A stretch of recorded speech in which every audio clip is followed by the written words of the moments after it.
Ce que je trouve difficile, Alexandre, c'est que, en fait, on a le sentiment, que la négociation, est quelque chose, qui est figé ou en tout cas normé dans sa, stature temporelle. C'est-à-dire qu'en gros, on va négocier, c'est maintenant et puis après c'est fini, il y a plus de négociation. Alors que pas du tout. En fait, la négociation, elle est permanente. Cet état de discussion, d'échange, même quand tu t'es mis d'accord sur une réunion de négociation, derrière, il va falloir, dans le B2B, encore une fois, établir le contrat. Et souvent, eh bien, à nouveau, alors qu'on a fait une réunion de négociation au préalable, eh ben, la négociation va continuer et va s'étirer en longueur et dans tous les actes de communication, finalement. Absolument.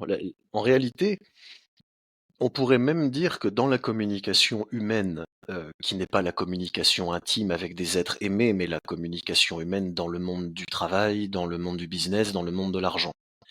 La communication dans ce monde-là est un état de négociation permanent, donc c'est l'état naturel, et j'ai envie d'amener le principe d'homéostasie dans la discussion, comme pour le corps.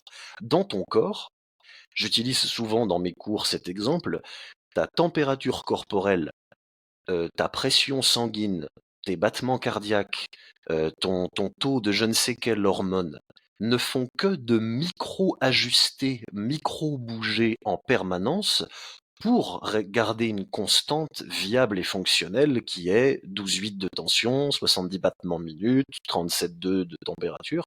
Ah, c'est Mais ça la tension? Parce que moi, je crois que je suis à 17. ça, j'espère pas pour toi. Mais 12,8, c'est mieux. Mais tu vois, il y a ce principe et même quelque part philosophique.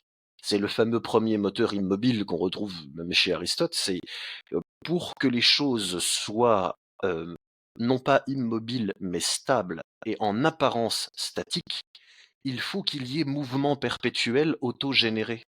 Mmh.